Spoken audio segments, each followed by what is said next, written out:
Hello friends, हमारी गाड़ियों में आजकल एक TPMS बोल के डिवाइस आ रहा है। ये एक टायर प्रेशर मॉनिटरिंग सिस्टम होता है, जो सिस्टम आपकी गाड़ी के साथ आता है।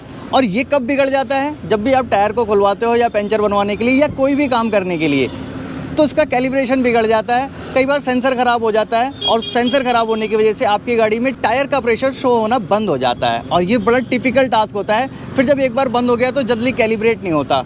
होता क्या है, कई बार किसी मैकेनिक की गलती की वजह से खोलने में टायर का जो सेंसर है वो टूट जाता है। और जब सेंसर टूट गया तो फिर क्या, सेंसर आता है बहुत कॉस्टली। सेंसर आ भी जाए तो जल्दी कैलिब्रेशन नहीं होता। तो सारी चीज़ों का सलूशन आज की वीडियो में दिखाऊंगा। और कई बार तो झगड़े भी हो जाते हैं। किसी ने टायर खुलवाया टायर वाली शॉप पे, उनका सेंसर पहले ही ख़राब था और उन्होंने बोल दिया कि साहब मैंने जब से पंचर बनवाया जब से TPMS काम नहीं कर रहा है। तो उसका भी सलूशन आज की वीडियो में होगा। एक्चुअल में उस सेंसर को इस स्कॉर्पियो में हम इंस्टॉल करने वाले हैं। पुराना जो सेंसर लगा हुआ है जो कैलिब्रेट हो ही नहीं पा रहा है, उसको निकाल के नया लगाएंगे और फिर हम उस सेंसर को ओरिजिनली कैलिब्रेट करेंगे इस गाड़ी के साथ। इसके बाद आपको किसी भी गाड़ी का OEM सेंसर ख़राब हो जाए, घबराने की ज़रूरत नहीं है। बहुत कम पैसों में ये रिपेयर हो जाएगा। चलो वीडियो स्टार्ट करते हैं। पहले इस गाड़ी के टायर खुलवाते हैं। अभी सबसे पहले टायर उतार रहे हैं। इसके अंदर भी ऑलरेडी सेंसर लगा हुआ है, लेकिन वो सेंसर कैलिब्रेट ही नहीं हुआ। इन भाई साहब ने बहुत जगह से जुगाड़ करके सेंसर मंगाया, अलग अलग तरह के सेंसर इस्तेमाल किए, लेकिन कैलिब्रेशन नहीं हो पाया। तो आज जो हमने सेंसर मंगाए हैं उसको कैलिब्रेट करेंगे इस महिंद्रा स्कॉर्पियो के साथ। देखो ये सेंसर लगा हुआ है, रोक दो यहीं रोक दो। ये लगा हुआ है इसमें पुराना सेंसर, इसको हमें बाहर निकालना है और नया लगाना है। एक स्क्रू ड्राइवर से इसको खोल दो यहाँ से। देखो ये लगा ऐसी लोकेशन पे होता है ना, कई बार ये सेंसर टायर निकालते लगाते समय भी डैमेज हो जाता है। ये देखो ये सेंसर बाहर आ गया, ठीक है। अभी ये हम इसको बॉल बॉडी को भी बाहर निकाल देंगे। ये भी निकाल दो भाई साहब। ये हमारे पास एक यूनिवर्सल सेंसर है। ये 315 मेगाहर्ट्ज़ और 433 मेगाहर्ट्ज़ दोनों पे काम करता है। यह है यूनिवर्सल। निकालना भाई साहब एक बार इसको। ये इसके साथ एक बॉल बॉडी आती है, ये इस तरह की। इसको चाहें इसको इंस्टॉल कर देंगे, साथ में ये सेंसर आता है। अब ये देखो ये जो सेंसर है ना, ये एक्चुअल में इसको एक्टिवेट करना पड़ेगा और कैलिब्रेट करना पड़ेगा। अब इसका एक काम करेंगे, सेंसर का एक फ़ोटो ले लेंगे। फ़ोटो से क्या होगा, कई बार ऐसा होता है कि सेंसर कैलिब्रेट करने में दिक्कत आती है, तो वो हम ID मैनुअल भी डाल सकते हैं। एक फ़ोटो लेके रख लिया। अब जैसे ये रियर साइड का टायर है और रियर राइट का, तो रियर राइट का इस फोटो पे हम मार्क कर देंगे। ऐसे ही सारे टायर, पांचों टायरों में नए सेंसर लगाएंगे, उसके बाद फिर कैलिब्रेशन करेंगे। देखो एक सेंसर ये इस टायर में फिट हो गया, बाकी 4 सेंसर और है मेरे पास। ये 4 सेंसर बाकी के टायर में लगाने हैं। पहले ये टायर का काम कंप्लीट हो जाएगा, हवा फुल हो जाएगी, फिर इसको करेंगे हम कैलिब्रेट। कई बार ये सेंसर का डैमेज होना बड़ा परेशान कर देता है। सेंसर कई बार तो किसी से डैमेज हो भी जाता है, सही बात है, लेकिन कई बार ऐसा होता है कि सेंसर निकालते लगाते समय डैमेज ही नहीं हुआ और कस्टमर जो लेके आया था गाड़ी, वो पहले से ही सेंसर में प्रॉब्लम थी और वो फिर ऐसा बोल सकते हैं कि आपने सेंसर ख़राब कर दिया। तो मेरे हिसाब से तो जो शॉपकीपर है, जो दुकान वाले हैं, इनको भी अपने पास एक डिवाइस रखना चाहिए जिससे कि गाड़ी आते समय वो सेंसर चेक करके दिखा दें कि देखो जी आपका सेंसर ख़राब है या सही है। गाड़ी आई, डिवाइस से चेक हो गया, सेंसर ओके है, एक्टिवेट है, तब काम करने लगाओ। इससे कस्टमर का भी सेटिस्फेक्शन है कि भैया हमारे डिवाइस पहले से चल रहे थे और लगाने के बाद भी चल रहे हैं। और टायर वालों को कोई ब्लेम नहीं कर सकता कि नहीं जी हमारा आपने ये सेंसर ख़राब कर दिया, क्योंकि इस सेंसर का कैलिब्रेशन बड़ा टिपिकल है। ये जल्दी हर किसी टूल से होता नहीं है, इसके लिए स्पेशल टूल आता है। वो टूल दिखाता हूँ मैं आपको। देखो ये है वो डिवाइस, ये X टूल का TP150 आता है। इसको खोल के दिखाता हूँ। कुछ इस तरह का डिवाइस होता है इसमें।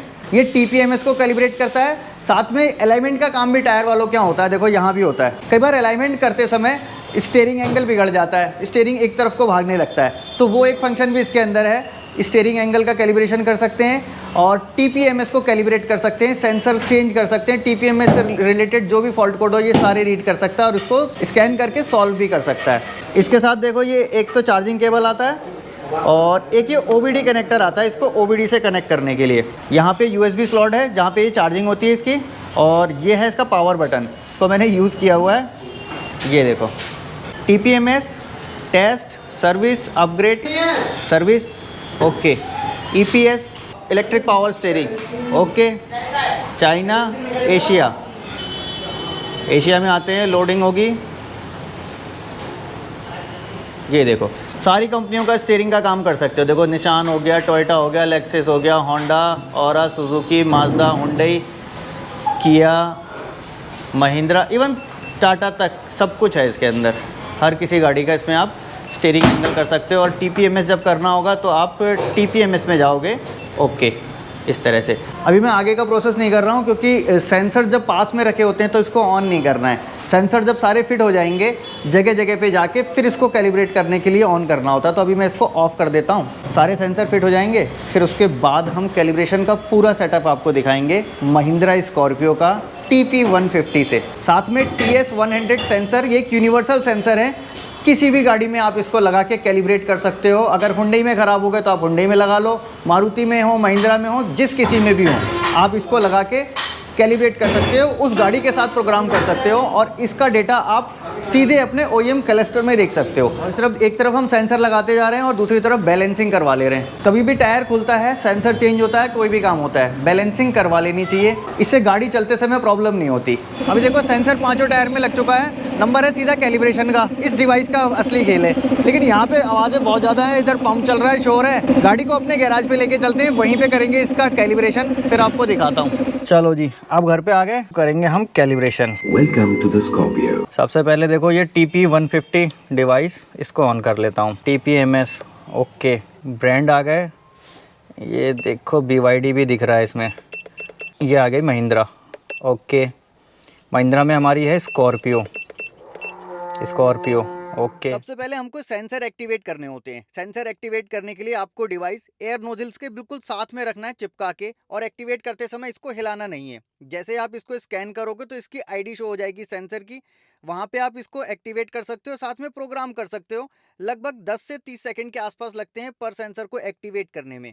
आपको एक एक करके चारों व्हील को एक्टिवेट करना है, और ये अपने आप आपको इंडिकेशन देता रहता है, इंस्ट्रक्शन देता रहता है कि अब क्या करना है, अब क्या करना है। 4 टायर के साथ हमने एक स्टेपनी में भी सेंसर लगाया है, उस स्टेपनी के सेंसर को भी एक्टिवेट करेंगे। एक्टिवेट करने के बाद जो सेकंड प्रोसेस होता है वो होता है लर्निंग का। लर्निंग का प्रोसेस बिल्कुल सिंपल है।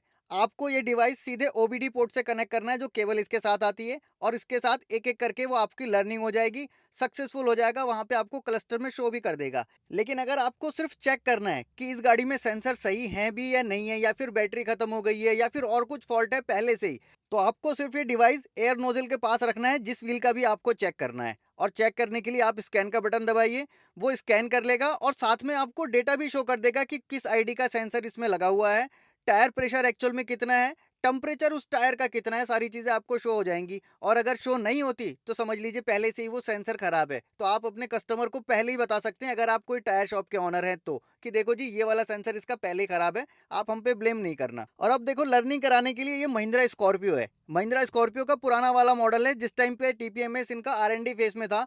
सेल्फ लर्निंग बोल के ये लोग बोलते थे कि सेल्फ लर्निंग होगी, और वो पुराना टाइम कुछ ऐसा था कि हर एक मैन्युफैक्चरर अपनी कोई ट्रिक छुपा के रखना चाहता था, ताकि उस गाड़ी को सिर्फ वही रिपेयर कर पाए। आपको याद होगा तो महिंद्रा की गाड़ियों में एक अलग ही स्कैनर लगता था, यूनिवर्सल स्कैनर नहीं लगा करता था, उसके लिए एक अलग स्कैनर रखना पड़ता था, और बाकी गाड़ियों के लिए अलग रखना पड़ता था।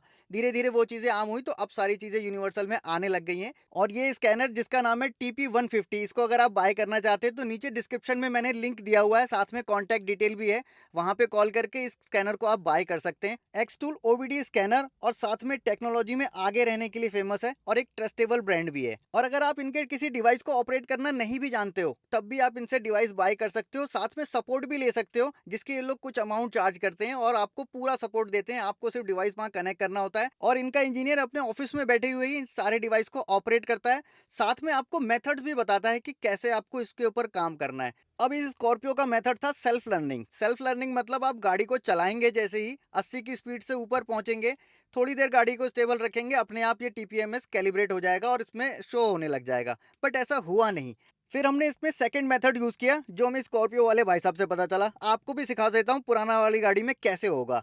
देखो पहले इसका इग्निशन ऑफ करना होता है, फिर इसका मोड बटन दबा के रखना होता है। जैसे ही आप इग्निशन ऑन करोगे, आपको 2 बीप की आवाज़ सुनाई देंगी, समझ लेना कि अब TPMS की लर्निंग शुरू हो गई है। अब आपको एक टायर की हवा निकालना शुरू करना है। धीरे धीरे जैसे प्रेशर कम करोगे, उस टायर का प्रेशर यहाँ पे आ जाएगा, यानी कि वो लर्न हो गया। फिर ऐसे ही आपको दूसरे वाले टायर का करना है, फिर तीसरा, चौथा, पांचवा, सेम इस स्टेप से, तब जाके आपकी स्कॉर्पियो में TPMS की लर्निंग हो पाती है। और इसी मेथड से ये सेंसर लगाने के बाद TPMS एक्टिवेट हो गया, ओरिजिनल क्लस्टर में शो करने लगा इसका टायर प्रेशर, और फिलहाल आज की इस वीडियो को अब यहीं पे एंड करते हैं। वीडियो अगर अच्छी लगी हो तो लाइक कर देना, मन में कोई सवाल हो या फिर कोई सुझाव हो नीचे कमेंट बॉक्स में लिख देना, या फिर अगर चाहो तो इंस्टाग्राम पे भी मुझे फॉलो कर सकते हो। मिलूंगा नेक्स्ट वीडियो में ऐसे ही किसी इंटरेस्टिंग टॉपिक के साथ। Thanks for watching.